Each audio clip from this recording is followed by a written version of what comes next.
Today marks the beginning of a very special lecture series here at Monmouth College, the inaugural Thomas J. and Ann W. Sienkiewicz Lecture on Roman Archaeology. Tonight we have a very small program of events before the actual talk. So our very first speaker of the night, President of Monmouth College, Clarence Wyatt, he will conduct the inauguration of the lecture series. This will then be followed by a salutation from the Classics Department by Professor Robert Holschuh Simmons, the Department Chair of Classics. Then we will have a salutation from the AIA by Daniel Fatkin, who is the President of the Western Illinois Society of the AIA.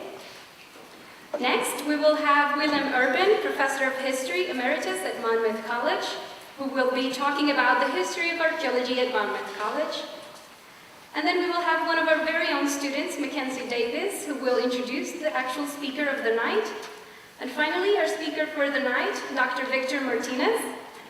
So without further ado, I will leave you with President Wyatt.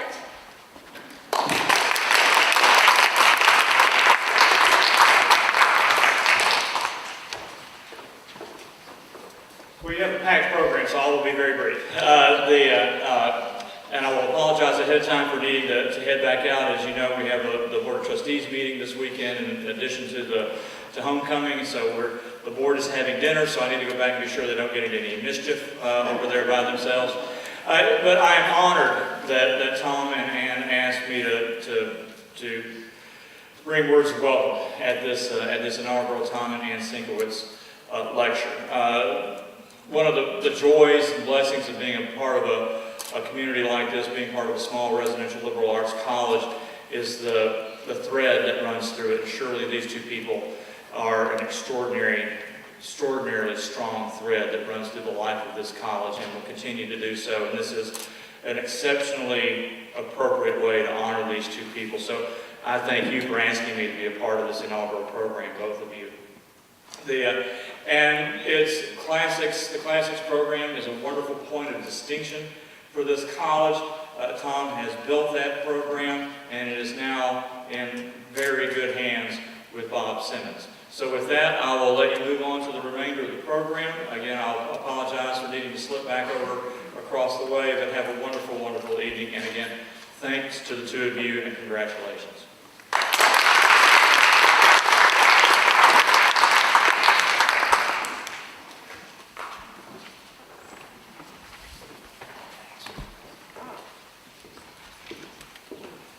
Thank you, Clarence, for being here in the midst of a very busy stretch of days, so we appreciate your presence here. I am also honored to have the opportunity to say a few words in praise of Tom and Ann. When I came to Monmouth in 2014, they were extraordinarily welcoming. My family had the opportunity to stay at their house as we looked for homes for ourselves. They were very gracious in throwing a party for us as we were here, one of the opportunities to look for a house. So they welcomed us very warmly. And when I joined the department, I found that it was very easy to slide into the national community of classics because, I mean, it's a small understatement to say that Tom knows everybody and everybody knows Tom, but it's not too much of an overstatement.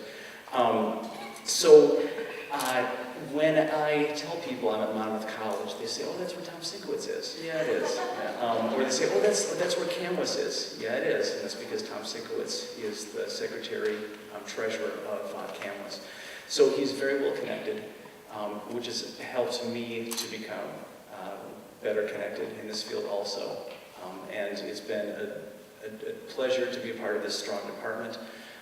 The department was in very good hands when he passed it on to me. He stepped down as chair last year, and so that was my first full year of it. And then he retired at the end of this past year, and it was a department in great shape. So he put Monmouth on the national map, or solidified its place on the national map, and so it's been a very strong and pleasant place for me to be. So I'm glad to be part of this department. So thank you, Tom, and thank you, Ann. And with that, I will pass on the next words to Danielle Fatkin, president of the local chapter of the Archaeological Institute of America.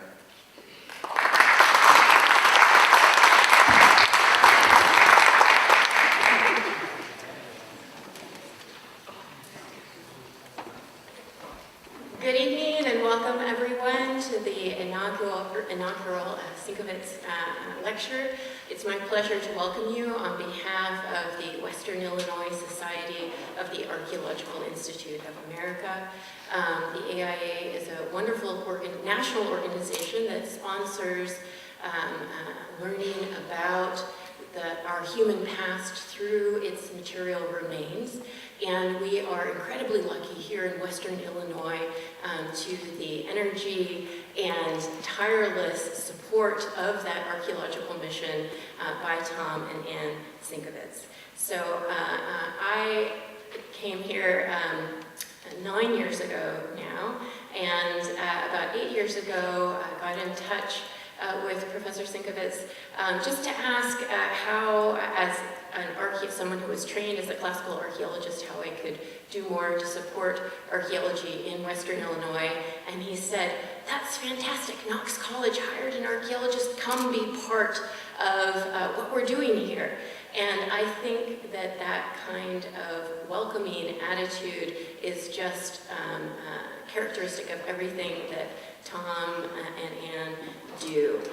He has an ecumenical and welcoming vision of both classics and of humanity in general, and I feel so lucky to have had the chance over the last 8 years to have worked with him to help bring programming here to Western Illinois, to help more people get involved in archaeology and to learn more about archaeology.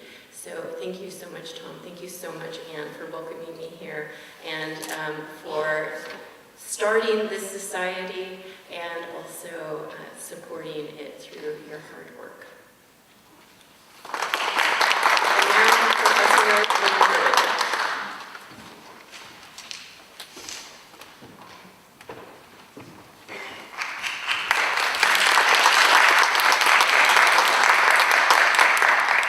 As you know from the handout, an interest in archaeology is very old at Monmouth College.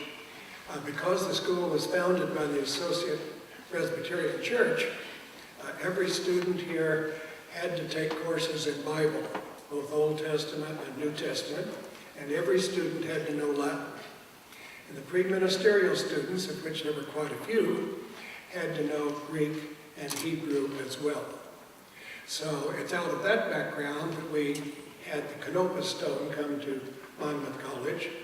And you might have noticed that when that was discovered, it was very important for proving the translation of the Rosetta Stone, because they had a complete Greek text with the Demotic and the hieroglyphic. And while the original stone remained in Egypt, there were 3 copies made. One went to the Imperial Museum in Berlin, one to the London Museum, and the other to Monmouth College. Now, this stone that we have, our plaster stone, was badly damaged in the fire of 1907 when it fell from the 3rd floor of Old Main down into the basement of the building, and then disappeared until the late 70s, almost 70 years after the destruction of the Old Main. Charles Spiel of our Religious Studies Department found it over in Austin Hall, which by that time had been changed from the women's dormitory to the Center for Music. Now, how it ended up there, we have no idea. It's just, it was. Charles recognized what it was, got me, we went over and looked at it, and then had it arranged for it to be brought back for his classroom. Now, Charles was the last of that generation of scholars who taught everything. And he used the stone in his classroom work because he had all of his students learn some hieroglyphics, at least enough to persuade them that it wasn't impossible. And he was a very popular teacher. And when I say he knew everything, he really did. He had engineering degrees, or patents. And I think one of the most memorable moments in my career, probably Tom and Ann's, was when Charles and Emma Janis invited us over for supper And Jackie and I went, Tom and Ann, and at the end of it, they said this would be the last time they would entertain because they had gotten too old. And with that passed that last generation of well-educated scholars in the religious studies department that could do that. The interest in archaeology had continued because all of the people who studied the Old Testament wanted to know about it. But it really didn't get started here in the formal sense until we hired Tom Sienkiewicz. And as you can see, once he got here, he began immediately working on getting this chapter established. And not just establishing at Monmouth College, but reaching out to the other colleges in the neighborhood so that we could get speakers who could come in and sometimes hit 2 or even 3 colleges at one time. And we had many speakers who came by and said, well, they've been to Iowa City and other university centers, but our crowds were always larger than theirs. And that's been one of the, I think, the highlights of our intellectual life here at Monmouth College. And so it's very appropriate that this program is dedicated to Tom, and I congratulate him here.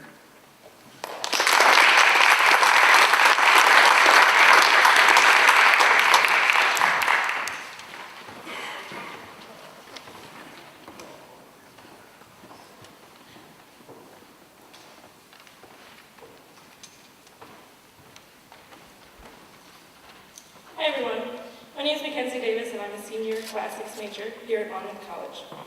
Tonight's lecturer is one of my favorite professors, Dr. Victor Martinez. You can read his biography in the program, so instead of bogging you guys down with the specifics of where he got his degrees, I'd like to tell you about my personal experiences with Victor. Victor was the archaeology professor here at Monmouth my freshman year. He reinvigorated my love for archaeology, ended up inviting me to work on his project at the American Academy in Rome. I had the privilege of working on the Palatine East Pottery Project with Victor for 2 summers. I helped Victor analyze amphorae by doing things like using a Munsell color chart to determine the color of the sherds, making chip cards to analyze with a dynamite, categorizing handles based on their shape, and more. Victor also invited me to work on his project in Spain for the 2016 season.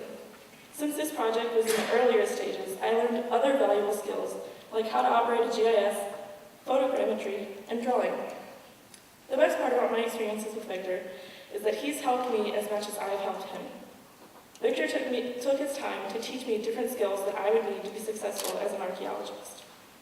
He has been an amazing mentor to me, and I'm very proud to be standing here today to introduce his lecture to you. So with that, let us welcome Dr. Victor Martinez presenting The Decline and Falls of the Roman Material Economy, or How Trash Talk Rome.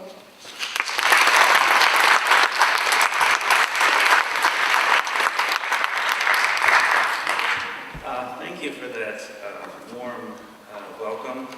Very unexpected. Where to begin? This is such an auspicious occasion, and I guess when I was asked to give this lecture, I was trying to decide what to talk about, so I thought I'd pick an easy topic like the decline and fall of Rome. So we'll see what we can do with that, but before we get to that, of course, I would be remiss if I didn't say something about Tom and Ann. I've known them for some time now, both in a professional and a personal capacity, and they have been extreme. It's difficult to put in words, how generous they've been in all aspects. Least of which is because I'm married to their daughter, and their Ann is with Julia and I's daughter, Dorothy Ophelia. So there's Tom and I in Spain, who was on the Camino.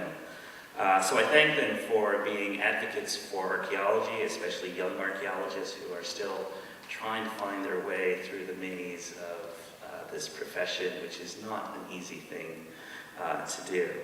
I would also like to thank Bob, Danielle, and Bill for their introductions to archaeology here at Monmouth College, which is very important and hopefully will continue to thrive. So with that, let's move on to this talk. Now, this is a talk that I've decided to do on the research that I'm really working on vigorously to try to complete on Roman pottery, which can be a little dry at times, so I tried it in a few points to interject some humor. Roman pottery is often described like nuclear waste. It's everywhere, no one wants to deal with it, but it's there. So we'll see what we can do with this. So the pottery under examination today forms part of the Palatine East excavations directed by Eric Hostetter, Professor Emeritus of the University of Illinois at Urbana-Champaign. The excavation, now concluded, was jointly sponsored by the Soprintendenza Archeologica di Roma and the American Academy in Rome. The site is located along the northeast slope of the Palatine Hill, overlooking the Arch of Constantine and the Colosseum, and was the first systematic excavation ever on this venerable hill. 5 seasons of excavations exposed a large apsidal building, probably a domus of the 3rd century AD. Together with the courtyard to the north, they form what we call Sector B. Immediately south and abutting the apsidal building are a series of additions, collectively called Sector A, and upslope are the remains of the late 1st century BC houses in a fountain complex referred to as Sector D. This gives a little context for where the material is coming from. Volume 1 of the excavations, which treats the historical topography of the northeast corner of the Palatine, the site sequence, and the architectural remains, appeared in 2009. And Volume 2, which presents the finds other than pottery, appeared in 2014. This leaves the site of pottery assemblage as the last major unfinished element in the project's publication program. The ceramic assemblage, which comprises over 15 metric tons of Roman pottery, retains the context dating from the early 1st to mid-6th centuries AD. Additional post-Roman ceramics were recovered, but not in appreciable amounts. In my analysis of the Palatine East assemblage, I seek to use humble pottery as material evidence of the peoples, networks, and trade of the waning years of the Roman Empire. Overall, the scope of my work seeks to achieve a number of goals. First, within the sphere of pottery analysis, my project identifies, redefines, and corrects pre-existing categories of amphora. Why is this important? Because, for example, when we argue for a collapse of the Roman economy, we can no longer completely trust the interpretations of published data sets. For example, we can now confirm that the pottery, some of the pottery arriving in Rome comes from Galicia and as far away as Aswan in the 4th century AD. Both of these classes of pottery were first recognized in Rome at our site. Second, I seek to situate this material evidence within a larger structure of data, including quantification, chronology, and geography, in order to consider a broad scope of valuable evidence, such as the quantity of materials needed to produce these amphorae, the information that can be gleaned about the methods and individuals involved in their production, and the volume of commodities that would have been transported in these containers. This latter point is of particular interest because a calculation of volumes filled by trade products can further be connected to quantities of grapes needed to produce certain volumes of wine and the acreage of farmland needed in order to sustain such extensive viticulture. Finally, and perhaps most importantly, through the assemblage of all the pottery analysis, my project seeks to produce a larger cultural and economic history of the late Roman wine industry, rooted in the material evidence of amphorae, so go beyond the literary text which most people turn to. Whether Rome declined, fell, or stumbled into the Middle Ages, it did so neither on an empty stomach nor without a little wine to ease the transition. In my research thus sees pottery analysis as a valuable perspective into the dynamics, networks, and trade of the late Roman Empire. The data, however, also raises issues with both how we use analytics and the very questions we ask. In other words, can we really quantify decline, fall, or transformation of the Roman Empire? Those who argue for a specific event horizon for the fall of Rome, such as 395, when Theodosius I died, leaving a collapsing army and empire, still plagued by Goths and poor choice of successors, his sons. Or 410, when Alaric sieged Rome and sacked it for 3 days. Or perhaps 476, when Odoric deposed the ineffective Emperor Romulus Augustulus. Or even Edward Gibbon himself, from which my title is taken, who saw a very long goodbye spanning about 1,000 years and seeing an end in 1453. So the complexity of this question is quite extensive. Returning to the research then, our analysis of the pottery, which is still in progress, though in its final seasons, now falls under the Palatinese Pottery Project, to which I will refer henceforth as PEP. I serve as the Associate Director of PEP, and the whole project is under the direction of J. Theodore Pena of the University of California at Berkeley. The Palatinese is an especially significant site at which to perform a complete campaign of pottery analysis, because it is a large urban site in the heart of Rome. The scale of the pottery assemblage and the breadth of materials presented within offers a direct reflection of the scope of the movement of amphora-borne commodities, namely oil, wine, and fish products, from the wide regions of the empire. Amphorae were shipped to Rome, where their contents were consumed, and this site offers a material evidence of that endpoint of these networks of production, trade, and consumption. Noteworthy is the fact that much of the pottery from our site comes from large and closely datable deposits within minimal chronological breaks, allowing for a good sample size and potential for comparison with other sites in Rome and elsewhere. Although discarded refuse, trash makes good archaeology. In ours, as in any pottery assemblage, the completeness, or how much of the pottery is preserved, and its brokenness, that is, how many pieces the pot is broken into of the vessel varies. But the quantity and quality of the material were such that a rigorous methodology of analysis could be employed on certain classes of pottery.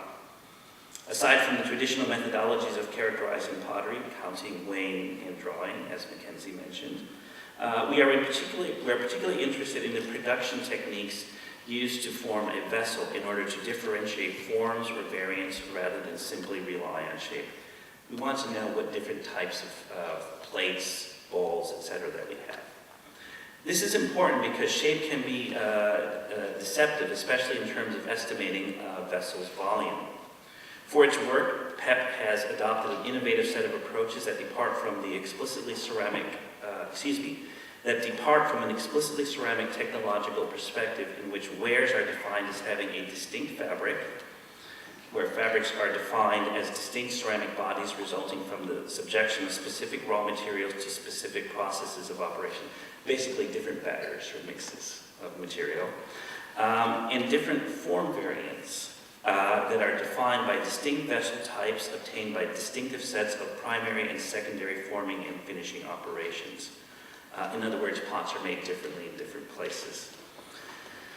PEP also accords considerable attention to documenting of use alterations, which are changes in vessels as a result of their use. These might include abrasions or the formation of surface deposits. Attention to these details allows us to keep sight of vessel function, the artifact life history, and site formation process. This is nice. It's a repair of a pot in antiquity using a lead, and this one is repaired with plaster. This is kind of an interesting vase because it seems to have been a trick vase that had a little small core in the middle that only had the liquid and not the rest. I mention this sort of technical points because it underscores the problem of making advances in late Roman archaeology when pottery is treated in such a comprehensive manner. The only final reports of an assemblage of Roman pottery at this scale to have been published to date from central Italy are the materials from the Baths of the Swimmer in Ostia. Although the first volume of the Ostia pottery appeared in 1969, the most recent appeared in 2014, and more still remain to be published. So 50 years running and they still haven't finished. I hope that's not the case for us. It is unsurprising that few pottery projects can be realized to completion. The sheer mass of materials necessitates many seasons of work and dedicated expertise. Our own project of pottery analysis has been in place since, I don't want to say this date, it'll age me or show my age, since 1995, and remains precarious due to annual struggles to secure sufficient funding and manpower for our work. Rather than present countless tables and charts of pottery data, which would be typical of our work, tonight I wish to focus on a few specific examples that, when considered for their broader meaning, may shed light, or at least offer, new data for understanding Rome's waning years. To put you in the mood for the rest of this paper, I wish to begin with a little wine. No samples, unfortunately, but a little wine to get things started. And I will admit that this is kind of ongoing research, so some of it is a bit theoretical at times, and it's really trying to tackle this problem of the fall of Rome. So, let me begin. Pliny, in his Natural Histories, writes, quote, "It is the property of wine, when drunk, to cause a feeling of warmth in the interior of the viscera, and, when poured on the exterior of the body, to be cool and refreshing. In fact, we may feel ourselves quite justified to say that there is nothing more useful than wine for strengthening the body, while at the same time there is nothing more pernicious as a luxury. If we are not on our guard against excess," and this is actually a real winery in Japan, end quote. Pliny's commentary brings some focus to the roles of wine in Roman society and to the effects that it could have on Rome's citizens. Some of which are familiar to a modern reader, and others, like pouring wine onto oneself, seem rather odd.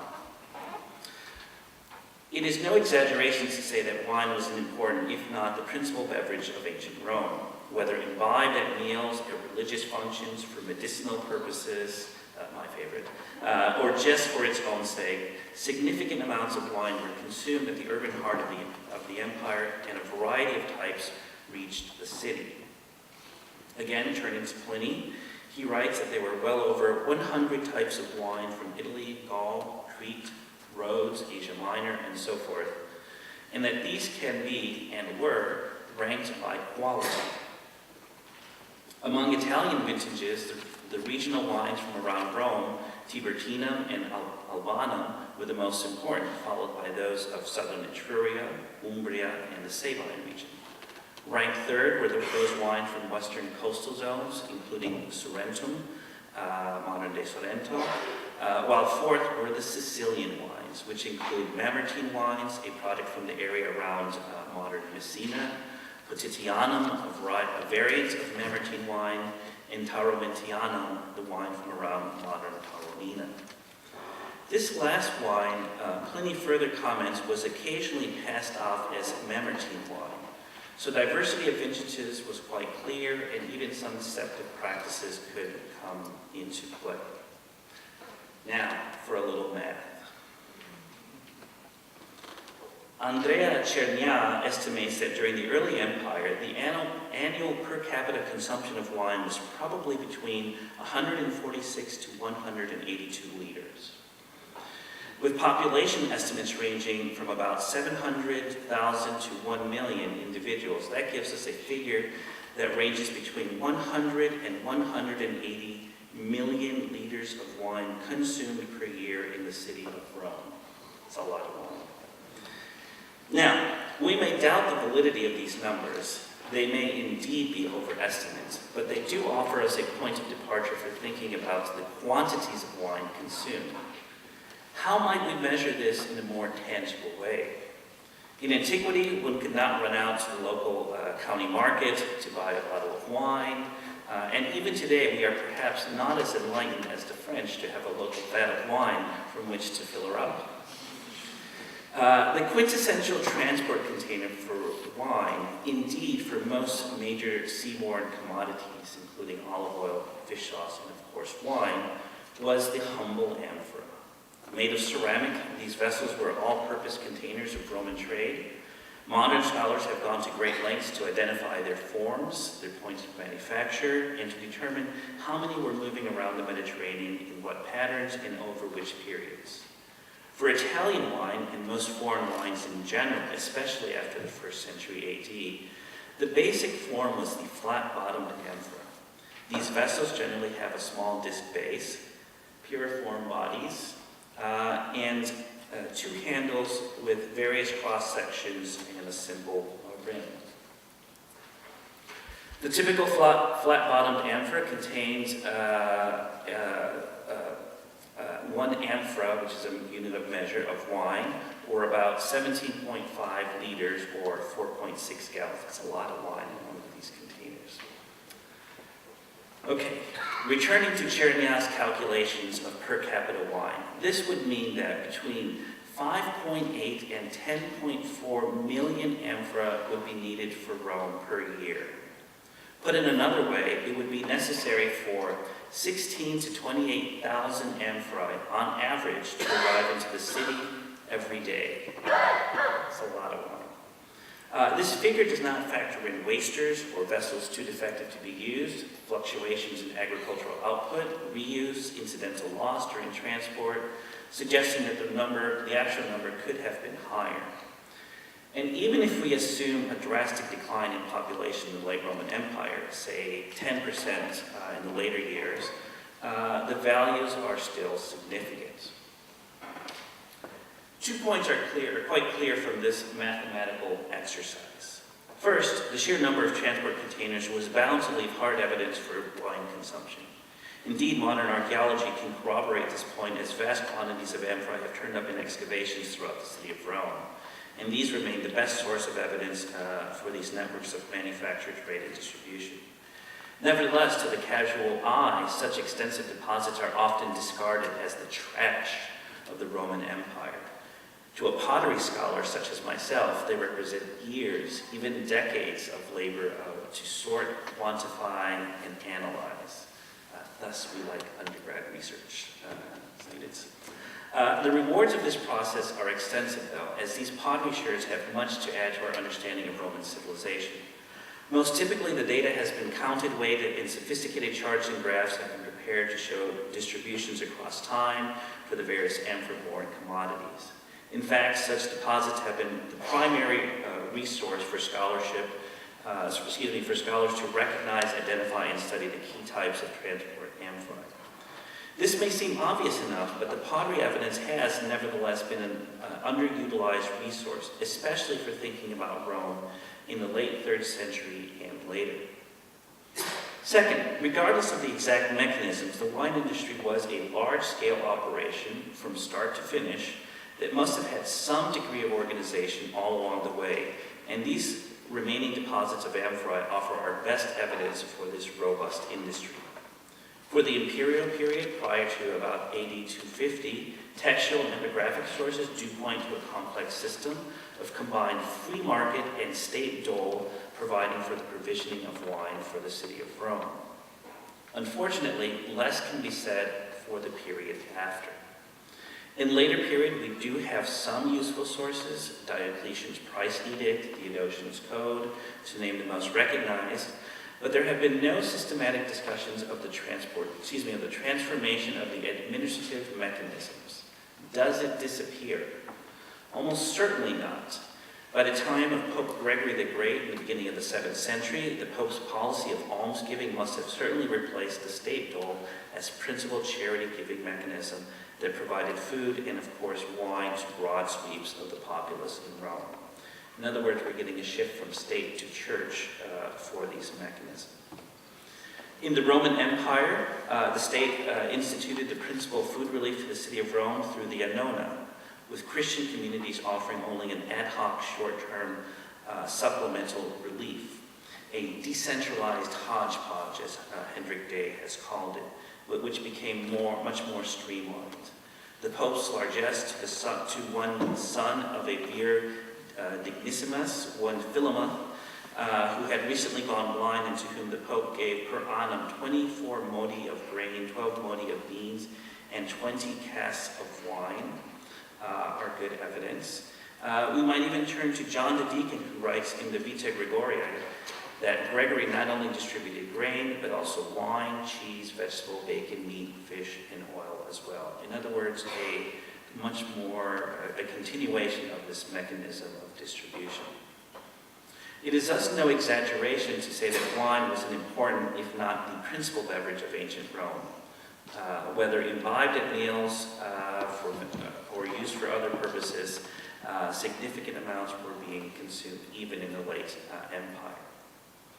In thinking about the consumption of wine in Rome, anywhere across the Mediterranean for that matter, a significant unanswered question is exactly how many liters of wine were being shipped into the city. Now, we've saw some calculations, we've extrapolated this based on population values for Rome, but these are purely speculative. How might we leverage the quantified data to more accurately gauge the amount of wine arriving into Rome and then situate that against other commodities? The answer is to determine the capacity, the precise capacity of these amphorae. In past, scholars may have measured the capacity by filling complete amphora with styrofoam packing peanuts or some similar material, but there are very few amphora that survive intact. Part of the problem has to do with the state of our record, usually in fragmentary form. Fortunately for some amphora, we still have complete profiles. That is, we can see what the whole thing looked like without having the entire vessel. As part of PEP, we have initiated a campaign of volumetric calculation for all amphorae classes identified on site. Our goal is to at least calculate the average maximum capacity for each amphora class. Where possible, we would like to determine the capacity for variance. Briefly, the procedure for determining the volume of a given vessel is rather straightforward, although tedious at the outset. We begin with drawings of the amphora that preserves its complete profile, which includes the complete section. Then, through the magic of sophisticated computing and much undergrad labor, we can generate 3D renderings of the vessel alongside the virtual representation of its contents. The space used by the amphora, or its displacement value, can then be measured. The ratio of the volume to the displacement allows us to determine the efficiency of the container. In other words, we're getting more accurate. And one of the things that we've determined is that these amphora are probably coming in modules. We have gallons, pints, quarts. You can start to see this in the amphora as well.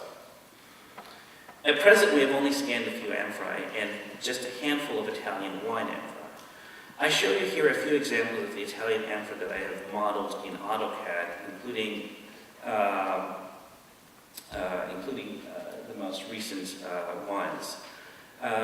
We have established a protocol, which is on our website, that if you want to do this in your spare time, we would love that.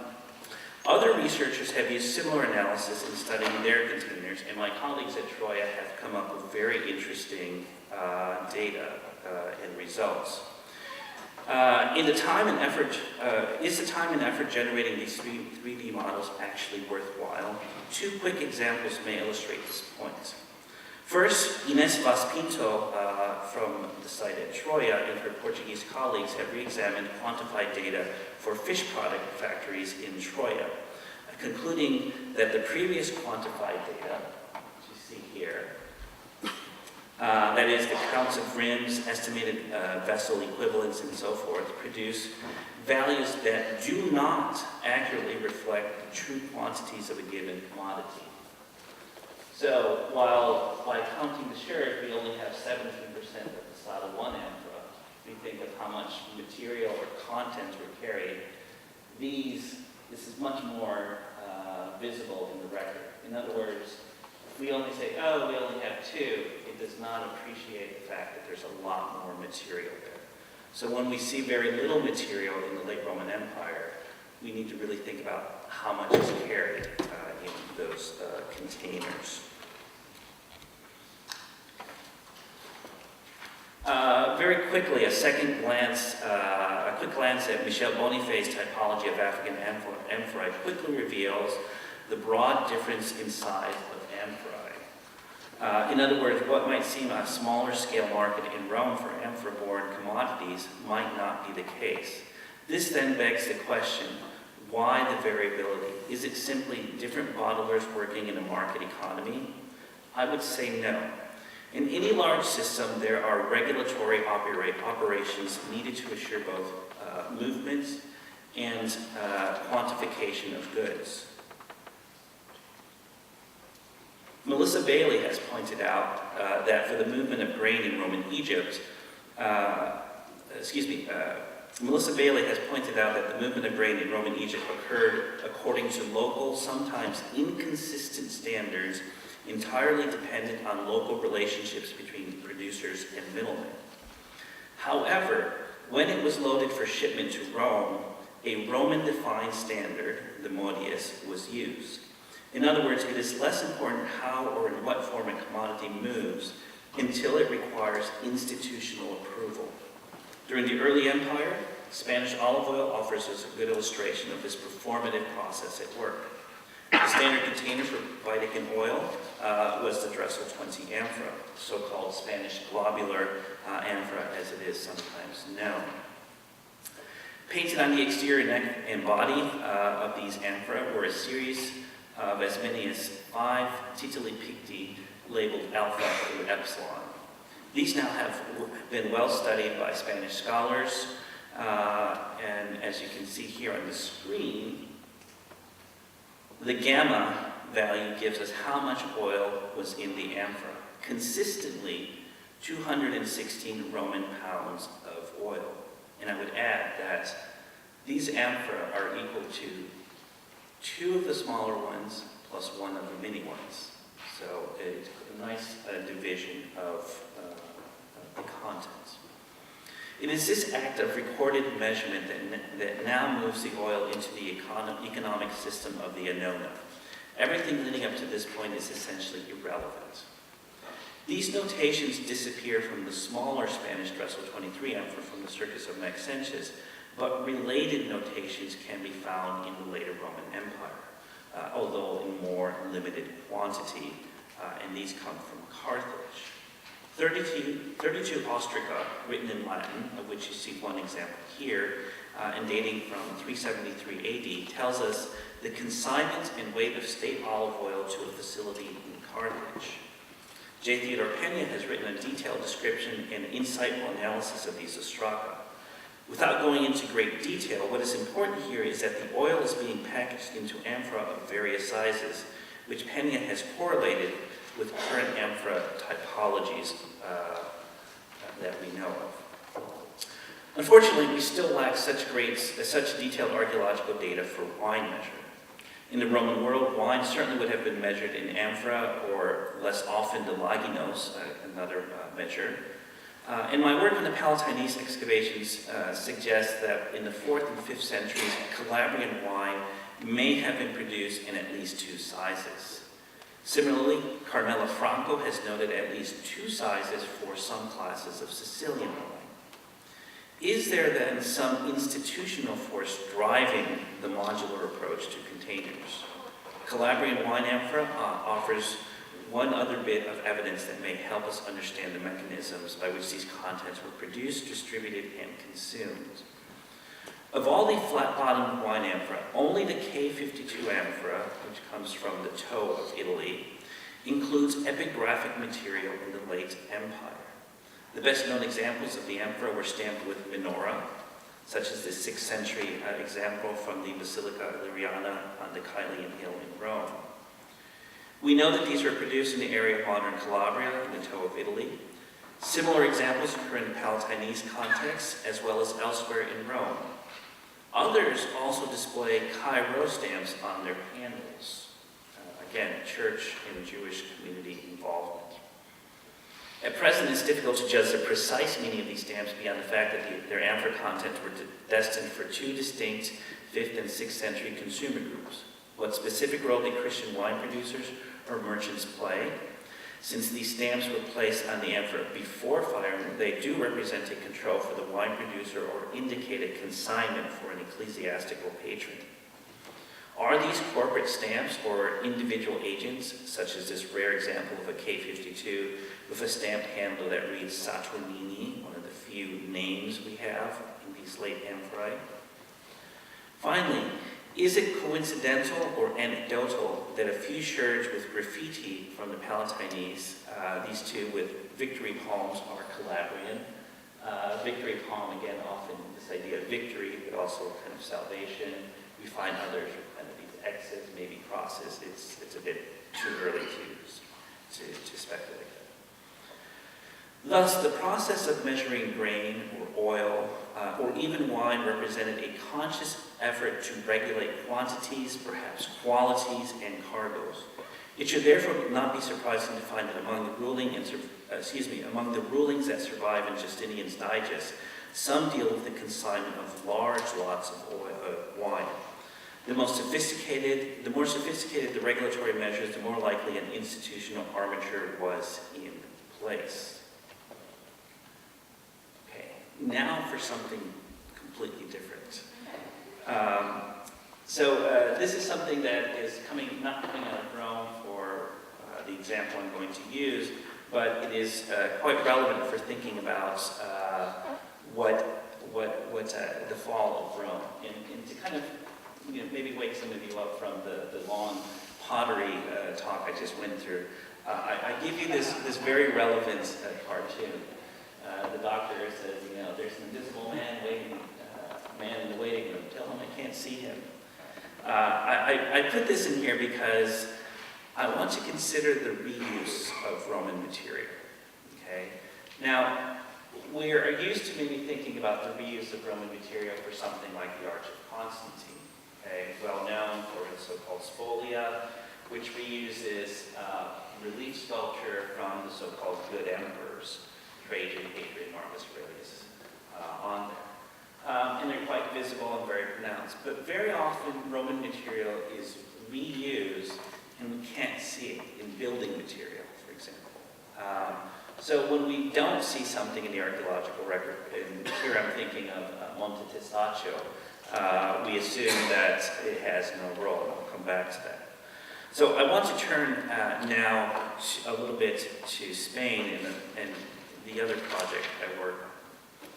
So the life cycle of trash sometimes involves the reuse as spolia or recycled material for buildings or other contexts. If we turn to my work in the second field project, the Naharia Valley Research Project, which I co-direct with my colleague Scott Debreshtian from Central Michigan University, we can consider a model we are adapting for approaching spolia or reused material in a building. So here's this area we're thinking of along the Camino de Santiago. Here is the little church, the Iglesia de la Asunción in San Vicente del Valle, a great little city, if I can call it a city, permanent population of, I think, 3, but excellent Wi-Fi. The Iglesia de la Asunción is an early medieval church located in the city or village of San Vicente del Valle. Here is the church that we've been looking at. The church has been or was overlooked by scholarship until about 1990, when, I love this story, they wanted to remove all the vine growth from the church, so they had the brilliant idea to burn it off. And they ended up collapsing the church, or at least one wall of the church. But this was fortuitous, because it was soon realized that the building was far older than had previously been thought. In addition, the fire damage brought to light a large number of reused Roman material. So here's the church. We have built into it some relief sculpture. Here's part of this pediment, more decorative elements. And on the interior, above one of the windows, this block here is a 1st century Roman inscription, funerary inscription. So this is very fortuitous both for us and for them in the sense of reusing Roman material. In thinking about this sort of invisible man, we know of no Roman city anywhere nearby. The closest Roman settlement is about 15 miles away, which is a fair distance over a rough terrain. So this gives us some evidence of perhaps some sort of Roman presence here. So this absence kind of brings us to a Roman city that may be lost. So in thinking about this reuse of material, my research again is tied closely to the work that J. Theodore Pena has done in his book, Roman Pottery in the Archaeological Record, where Pena proposes a model that outlines the life of pottery from raw material to finished product, spanning the life of its utility and subsequent deposition into the archaeological record. What happens between those endpoints of raw material and archaeological artifact is largely dictated by individual and group decisions, which he calls behaviors, that impacts the formation of the pottery of the archaeological record. In thinking about this model for understanding our church here, we have simplified Pena's diagram for the life cycle of Roman pottery. Okay, oh sorry, this is the church and showing the blocks that are Roman being reused. Okay. So here is this model. Briefly, let us think about this model. Regardless of an object's intended purpose, it must begin as one or more natural raw materials. Factors such as availability of natural resources, accessibility to their resources, labor, investment, etc., drive what, where, and how it is used. From this point, the material enters its life context, what Pena calls the systemic context, and is subject to cognitive and cultural processes that form the life history of an object. Manufacturing is the first of these most basic procedures in which the object is formed to satisfy an intended purpose. Each object is then distributed locally, regionally, or interregionally for its purpose. How these objects are distributed, that is, what market forces and so forth, is not our concern here, but the processes may concentrate objects in one place. In other words, if you're building a town or have a cemetery, you're going to need certain amounts of stone material. At this point, objects can be put into its primary use. In this case, a funerary relief. Occasionally, objects might be repurposed. A secondary use, a funerary stele might crack, and therefore might not have any primary use. It just is not sufficiently stable and is discarded. At each point along the way, an object may suffer damage, potentially losing its viability as its primary or even its secondary use, and someone must decide whether A, it is worth repairing for its primary use, B, the object should deliberately and voluntarily be abandoned because it is no longer viable. It is at this point that the object would enter the archaeological record, or at least one way. And a decision must be made whether C, the object is no longer usable, in which case it might become raw material once more. It's a very complicated chart, you know. Okay. Finally, although the abandonment of an object at any point along the way moves it into the archaeological record, its constituent parts can later be reacquired, but not without additional decisions, thus a process Pena calls reclamation. In this case, we would think of kind of like, sort of the Arch of Constantine, where it's taking older monuments, much older monuments, and reusing them. Although Pena developed this chart for thinking about Roman pottery, it is also fitting for thinking about any archaeological artifact. Likewise, while it may be semantics to distinguish between the terms reuse, recycling, or reclamation, each one is bound by a specific behavioral choice. For example, structurally, ashlar blocks change very little, so it's not a big leap to use them again for a church. A flat inscription is easy to use for a lintel, and something like this funerary stone can be cut and easily be made into a viable building block. This is not a new thing in the late Roman world. Spoliation is not new. The Romans have been doing this for years. We can think of cases like this where they're using amphora for drainage. This is a very common use. So spoliation, while it does have its ideological meaning in the late Roman Empire, is a behavioral process that was very common in the Roman world. Now going back to this sort of invisible man, in Monte Testaccio, the oil from Spain would arrive here, be emptied into larger containers, and the Dressel 20 amphoras discarded and piled up. This has been the classic example of why Spain is such an important oil producer in the early empire, because there are virtually no other amphora here. But the problem is that these amphora are inefficient. They're clunky, they're big, they're heavy, they get moldy with the leftover oil, they're just not usable. African amphora are lighter, more robust, easily broken down, and can be reused for Roman materials. So the fact that they're not there does not necessarily equate with the complete dominance of Spanish oil. In fact, the African amphora that are found on Monte Testaccio were purposely ground to make pathways to move carts. So this absence of evidence, certainly in the late Roman Empire, must be seen with caution. Okay, the final example that I wish to consider is decidedly more theoretical, but offers a chance for thinking about the waning years of the Roman Empire, and offers a model for developing new approaches to research.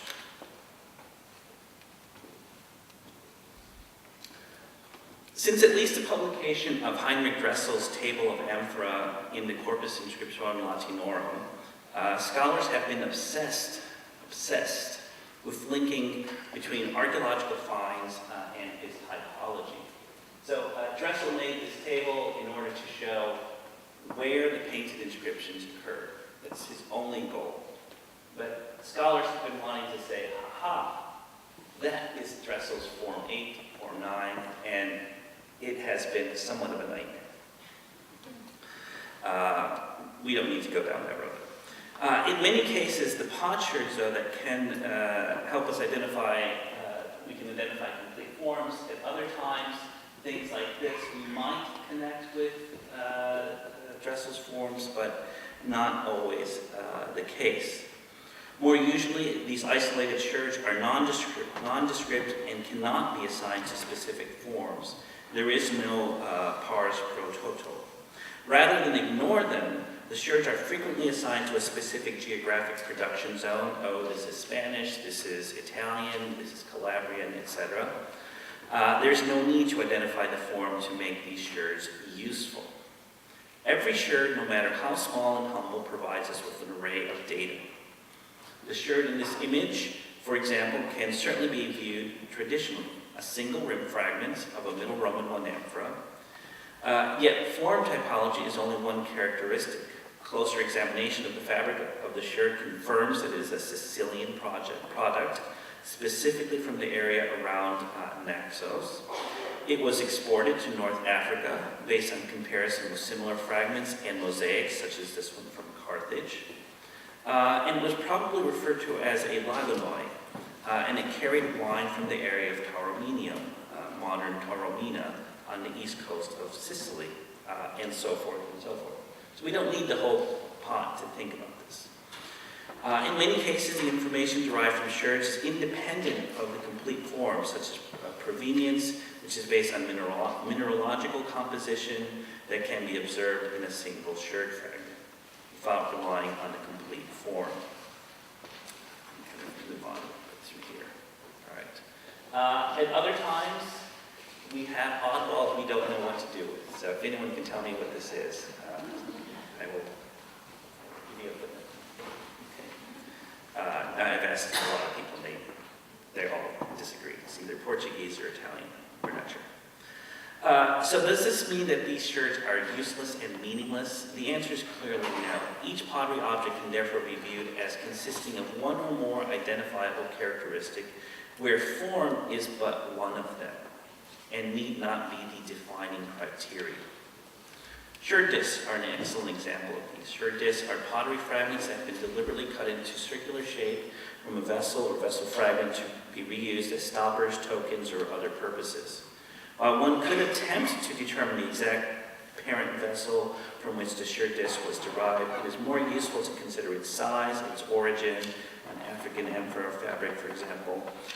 These pottery fragments, because of their peculiar shape, allow them to exist independent of their original form, but of course, sherd discs are a peculiar case.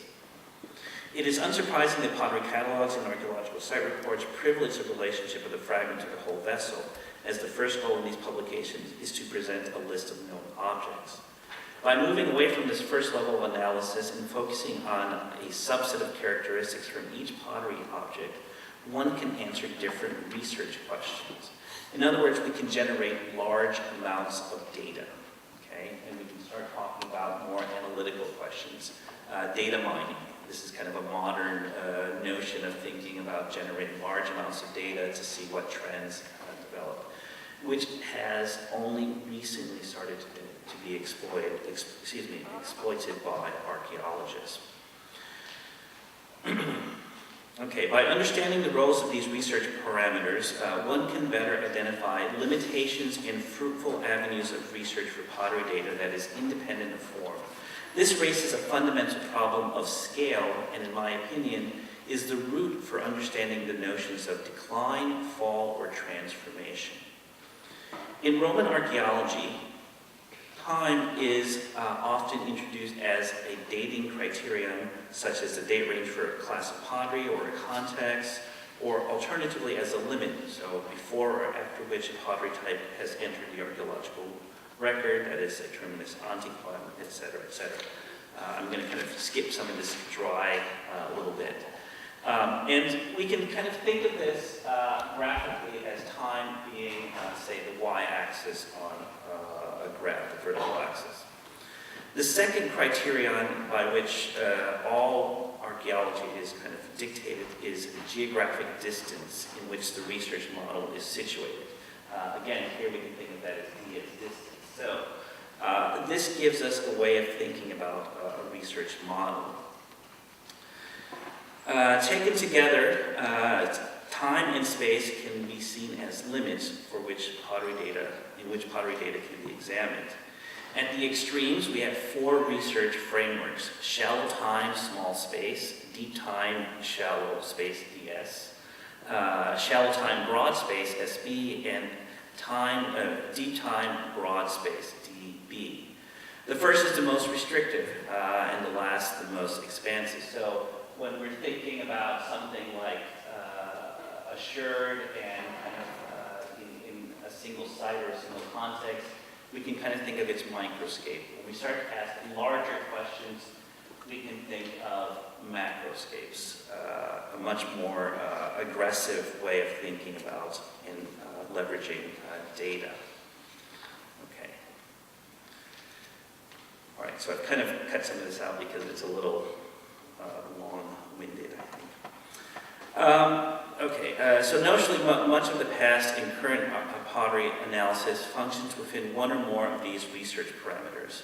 Setting aside the thorny issue of sample collection methodologies, the problem with working at this scale is the precision with which the observations can be made. The decrease in the precision at large temporal or geographic scale has much more to do with the observer effect, or to use a phrase that may be more familiar, the uncertainty principle. In other words, when we start thinking of long time or broad distance, it becomes more difficult to really address the question at hand. The uncertainty principle essentially states that a fundamental limit exists between the precision with which we can understand complementary variables simultaneously. In physics, this is usually expressed as the relationship between momentum and position. With respect to pottery, it is the time and distance in space. Thus, a single archaeological Thus, at a single archaeological excavation, we can arrest a position, a single site, and are left only to deal with observing the chronological change. Conversely, a narrow period, such as the Augustan period, allows us a manageable date range within which to work across a broad geographical space, the Roman Empire, for example. This does not preclude other limiting factors, but it does offer a starting point. How one manages these two complementary variables will determine the precision of any complex problem and related research models. In this regard, a macroscape that is built up from a series of interrelated microscapes offers some relief to tackling large-scale issues and can be a good framework for developing complex models. That's a mouthful. Basically, what I'm trying to develop here is a way of thinking. We talk about the decline of Rome because there's lead in the pipes. The decline of Rome because it was in 412 because Rome was sacked. Those are often just very temporally restricted. And yes, that might be one reason to think about it, one way to look at it, but there are other factors, and thus you get this proliferation of people writing about the decline and fall, and this is why we might see falls, plural, of Rome, depending on the perspective. The challenge is to find kind of a model, a theoretical model, that can address all of these and move in this direction to think about the decline and fall of the Roman Empire. And I would submit that that is, at present, a virtual impossibility. It's kind of like trying to find a unified theory of matter. You know, it's not going to happen. But I think if we understand the limits, if we think about broad space or broad time, if we think about the limits, we can then develop a research model to try to understand or to use the data, to leverage the data in a better way. So, in conclusion, if there are to be any conclusions, Rome did fall, I guess. I've looked at three things. Capacity.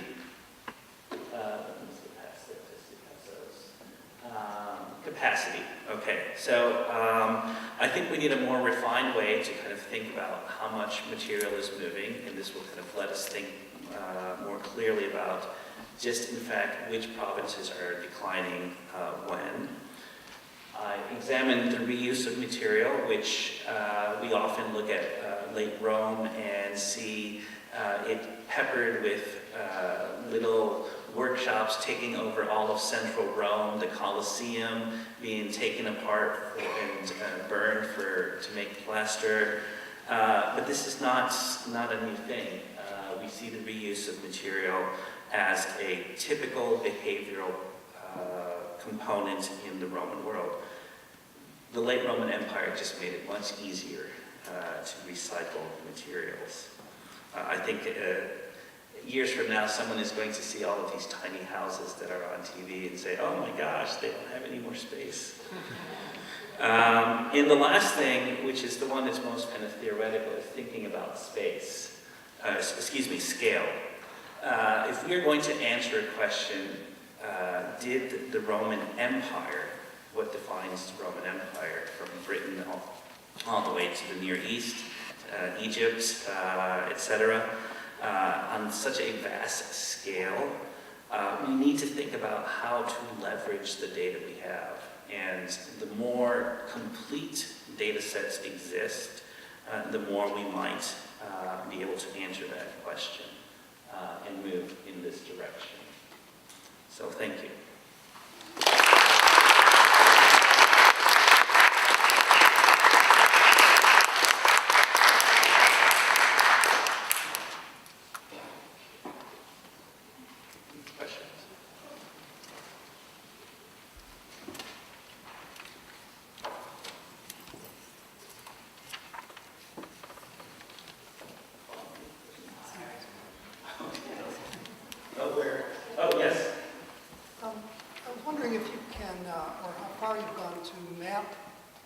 Fabric of a potsherd back to its clay bed.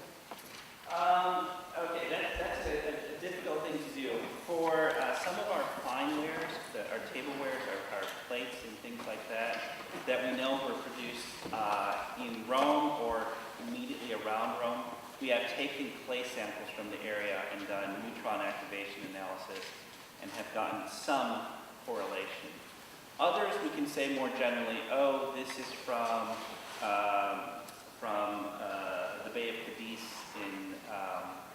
in Spain, in southern Spain. Others, the geology is very complicated. So two of the most important fish-producing areas are in Portugal along the Sado and Tejo rivers. But the geology is so similar between the two that even Portuguese scholars working that area can't always tell the difference. So we're pretty good about doing it. What we've done is use a digital microscope to take images of all of our diagnostic sherds, rims, handles, bases, well not handles, but rims and bases. And we'll look at them and try to group them as best we can. We'll always have a few outliers that are kind of oddballs, but as best we can, we have tried to.